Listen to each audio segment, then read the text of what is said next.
कवितार शीर्षक रेलयात्रा।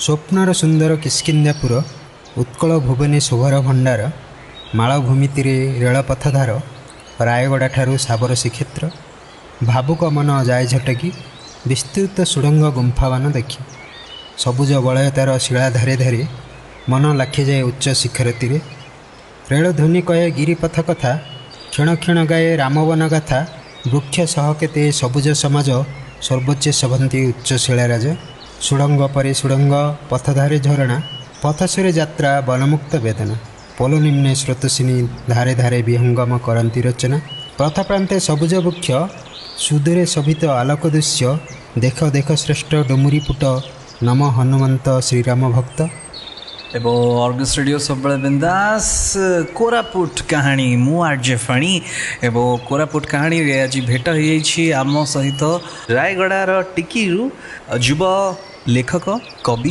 एवं ता सहित गाल्पिक तांका ना होछि निरंजन नायक एवं आमे कथा होछि कोरापुटर सौंदर्य रेलयात्रा माध्यम जो रेलयात्रा करी आसंती से समय रे जो टनल देकी आसंती ताकू ही किछि कविर भाषा रे वर्णना करछंती कवि निरंजन नायक। तेबे आपन स्वागत करछि अर्गस रेडियो को एवं कोरापुट ता सहित आपनकर घर काशीपुर एवं रायगड़ा डिस्ट्रिक्ट रो आपन बिलोंग करती तो कोरापुटर सौंदर्य मन रहे आपणकर एवं से भावनार जन्म निए कविता कौन कहे आपणकर प्रेरणा किए भी धन्यवाद दूसरी आपको आम कोरापुट को आपको आर्गस रेडियो टीम को स्वागत जनाऊँगी। कोरापुट कहले एमती कोरापुटर पहाड़ गुड़िक धांगड़ा धांगड़ी भली कांदरे हाथ धोई सतयबा नृत्य करती से भाया अनुभव हुए।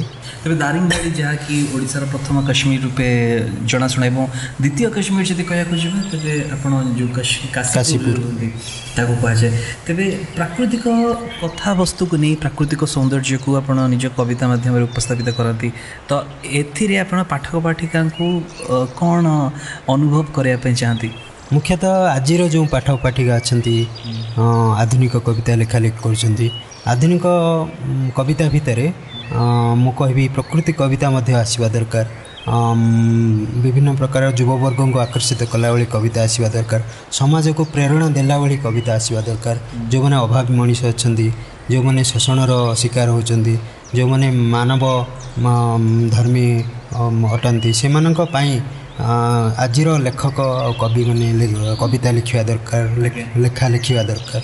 तेरे चलते आउ दीपद शुणा आपंकर कविता आज्ञा से भाई रेल छुई चले जन्मभूमि पयर पुण्य पुण्य तार दुई पुण्य भंडार सार्थक तुम्हें रायगढ़ सार्थक साबर श्रीक्षेत्र है कोरापुट रायगढ़ कोरापुटर जो रेल 36टी सुड़ंग पड़े रेल यात्रा कला बेले से समस्त कवि भावुक लेखक जिते सब यात्री मान पथयात्री मान आकर्षित करे तार उपर मोर ये कविता परिवेषण कर दर्शक निश्चित तेज आम आउ कि कविता शुणा श्रीजुक्त निरंजन कठारू निरंजन नायक आम सहित अच्छा सहित कहना चाहिए एग्रीकल्चर डिपार्टमेंट रे सरकारी चाकरी अच्छा एवं कविता तांकर निशा एवं अनेक स्थान में पुरस्कृत होती तेज आम तो कथा आरंभ करिया कि चलतु आउ कविता शुणा आपको मो कवितार शीर्षक है आदिम ईश्वर।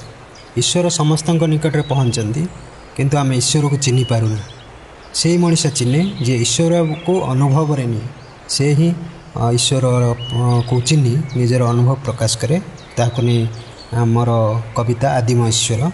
सारा जीवन जार जल जमी जंगल पाई समर्पित सारा जीवन जार जल जमी जंगल पाई समर्पित ताहारी कोଳରେ नाच गीत केते जानिदात आदिम बोली बण मूलकर से आदिम जनजाति आदिवासी जमी पाई लड़ाई करिछि शिकारी होई जल पाई लड़िछि निजर हक नहीं जंगल जाहर राहा सेहिति से जमी जल जंगल और डंगर को मानि नहीं तार सबुदिनिया आदिम ईश्वर बहुत चमत्कार आदिम ईश्वर एवं प्रकृति कूल मनुष्य जो जन्म नेला प्रकृति उभय पिता एवं माँ भूमिका को निर्वाह करती से जंगल एवं जो डंगरी आदिवासी रुहति कंध एवं आम ओडिशा रे 62 प्रकार प्रजाति आदिवासी ରହିଛି ଜାତି ଜନଜାତି ଏବଂ ଏଇ ଆଦିବାସୀଙ୍କ ପାଖକୁ ଗଲେ ଯେଉଁ ସରଳତା ଯେଉଁ ନିରୀହତା ତାହା ଦେଖିବାକୁ ମିଳେ, ସେଥିପାଇଁ ଲୋକ ଛୁଟି ଆସନ୍ତି କୋରାପୁଟକୁ। ତେବେ ଏଇ ଆଦିବାସୀଙ୍କ ଭିତରେ ସେଇ ଯେଉଁ ନିରୀହତାକୁ ଆପଣ କେମିତି ଦେଖନ୍ତି ଏବଂ ବର୍ତ୍ତମାନ ଆଧୁନିକତାର ଛାପରେ ଏଇ ଆଦିବାସୀମାନେ କେତେ ବଦଳିଛନ୍ତି? ମୁଖ୍ୟତଃ ବର୍ତ୍ତମାନ ସମାଜରେ ଆଦିବାସୀଙ୍କର ଯେଉଁ ଯୁବପିଢ଼ି ବାହାରିଲେ, ସେ ଯୁବପିଢ଼ିମାନଙ୍କ ମନରେ ତାଙ୍କର ଗୀତ, ତାଙ୍କର ନୃତ୍ୟ, ତାଙ୍କର ପରମ୍ପରା ସବୁ ସେମାନେ ଭୁଲିବାରେ ଲାଗିଲେଣି। କିନ୍ତୁ ଯେଉଁ ପୁରୁଣା ଲୋକମାନେ ଅଛନ୍ତି, ବୃଦ୍ଧା ମା ବାପାମାନେ ଅଛନ୍ତି, ମୁଁ ଯେକୌଣସି କର୍ମକ୍ଷେତ୍ରକୁ ଯାଏ ବିଭିନ୍ନ ପେଙ୍ଗ ଜନଜାତିଙ୍କୁ ମିଶେ ବା କୁଇ ସମାଜର ଜନଜାତିଙ୍କୁ ମିଶେ, ସେମାନଙ୍କଠାରୁ ମୁଖ୍ୟତଃ ଶୁଣେ ଏ ଗୀତ ମାଧ୍ୟମରେ, ନାଚ ମାଧ୍ୟମରେ ପରମ୍ପରାର କଥା ସେମାନେ ପ୍ରକାଶ କରନ୍ତି। ବର୍ତ୍ତମାନ ପିଢ଼ି ଯେଉଁମାନେ ଯୁବବର୍ଗ ଅଛନ୍ତି, ସେମାନେ ବାହାରେ ପାଠ ପଢ଼ିଲେ ବା ସଂସ୍କୃତିକୁ ଭୁଲିଗଲେ, ପରମ୍ପରାକୁ ଭୁଲିଗଲେ। ଅଧିକାଂଶ ଦେଖିବାକୁ ମିଳେ ଯେତେବେଳେ ଆଧୁନିକତା ସହିତ ମନୁଷ୍ୟ ତାଳକୁ ତାଳ ଦେଇ ଆଗକୁ ବଢ଼େ, କେଉଁଠି ନା କେଉଁଠି ନିଜର ପୁରୁଣା ସଭ୍ୟତା, ନିଜର ଚାଲିଚଳନ, ନିଜର ବଞ୍ଚିବାର ଧାରାକୁ ପଛରେ ପକାଇ ଦିଏ। ତାକୁ କାହିଁ ଏହା ବହୁତ ମଫସଲିଆ ଲାଗେ, ବହୁତ ଲାଗେ ଯେ ଯାହା କେମିତି ତାକୁ ବାନ୍ଧିକି ରଖୁଛି, ସେ ମୁକ୍ତ ଆକାଶରେ ଉଡ଼ିବାକୁ ଚାହୁଁଛି ଆଧୁନିକତା ସହିତ, କିନ୍ତୁ ଏସବୁ ତାକୁ ବାନ୍ଧିକି ରଖେ। ଏ ବିପରୀତତା କାହିଁକି ଆପଣଙ୍କୁ ଦେଖିବାକୁ ମିଳେ?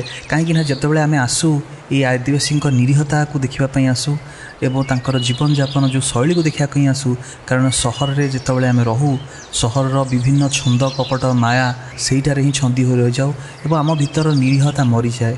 ତାକୁ ଗୋଟେ ପୁନର୍ଜୀବନ ଦେବା ପାଇଁ ଆମେ ଏଠାକୁ ଆସୁ, କିନ୍ତୁ ସେଇଠି ଏଇ ବ୍ୟତିକ୍ରମ ଦେଖିବାକୁ ମିଳେ। ତ ଆପଣ ଏହାକୁ କିଭଳି ରୂପେ ଗ୍ରହଣ କରନ୍ତି? ଆପଣ ହସନ୍ତି, ଏହାକୁ କଟାକ୍ଷ କରନ୍ତି ନା ଦୁଃଖିତ ହୁଅନ୍ତି? ନିଶ୍ଚିତ ଆମେ ଯେଉଁ ଚିନ୍ତାନାୟକ ଲେଖକ କବିମାନେ ଅଛୁ, ଆମକୁ ଦୁଃଖ ଲାଗେ ଏଇସବୁ ଜିନିଷ। ଆଧୁନିକତାର ପ୍ରବେଶ ହେଲା, ବର୍ତ୍ତମାନ ମୋବାଇଲ ହେଇଗଲା ସମସ୍ତଙ୍କଠାରେ, ଘରେ ଘରେ ଟିଭି ପହଞ୍ଚିଲା, ସୋସିଆଲ ମିଡ଼ିଆ ପହଞ୍ଚିଲା, ଏସବୁରେ ମଜିଗଲେ ଯୁବପିଢ଼ି, ଯାହାଦ୍ୱାରା ପୁରୁଣା ସଂସ୍କୃତି ଆମର ଯେଉଁଠାରୁ ଆମକୁ ସ୍ୱାଦ ମିଳୁଥିଲା, ଜୀବନର ଅନୁଭବ ସେଇ ସଂସ୍କୃତିରେ ରହିଥିଲା, ପରମ୍ପରାରେ ରହିଥିଲା, ତାହାକୁ ଆମେ ଭୁଲିଲେ ନିଶ୍ଚୟ କଷ୍ଟ ଲାଗିବ, ଦୁଃଖ ଲାଗିବ। ଏଇ ଅଞ୍ଚଳକୁ ଅନେକ ପର୍ଯ୍ୟଟକ ଆସନ୍ତି, ବିଦେଶରୁ ପର୍ଯ୍ୟଟକ ଆସନ୍ତି। ଆଦିବାସୀମାନଙ୍କ, ଖାସ୍ କରି ଆଦିବାସୀମାନଙ୍କର ସରଳ ଜୀବନଯାପନ ଶୈଳୀ, ସେମାନଙ୍କର ଖାଦ୍ୟ, ପରମ୍ପରା, ଭାଷା, ସଂସ୍କୃତି ଗବେଷଣା ପାଇଁ ଏଠାକୁ ଆସନ୍ତି। ତ ପ୍ରକୃତରେ ପରମ୍ପରା ହଜିଯିବା ବା ମରିଯିବା ଆମକୁ ନିଶ୍ଚିତ ଦୁଃଖ ଦେଉଛି। ନିଶ୍ଚିତ, କିନ୍ତୁ ସେଇଥି ମଧ୍ୟରେ ଆମେ ଚେଷ୍ଟା କରିବା ଯେଭଳି ଭାବରେ ଆଦିମ ଏଇ ଦେବତା ଯିଏ ରହୁଛନ୍ତି, ସେ କିଭଳି ବଞ୍ଚି ରହୁ, ପ୍ରକୃତି ବଞ୍ଚି ରହୁ ଏବଂ ପ୍ରକୃତି ବଞ୍ଚି ରହିଲେ ସମସ୍ତେ ବଞ୍ଚି ରହିବେ। ତେବେ ଆପଣଙ୍କର ଆଉ କବିତା ଆଡ଼କୁ ଆମେ ଆଗେଇବା। ଆଉ କ'ଣ କେଉଁ କେଉଁ ବିଷୟବସ୍ତୁ ଉପରେ ଆପଣ କବିତା ଲେଖନ୍ତି?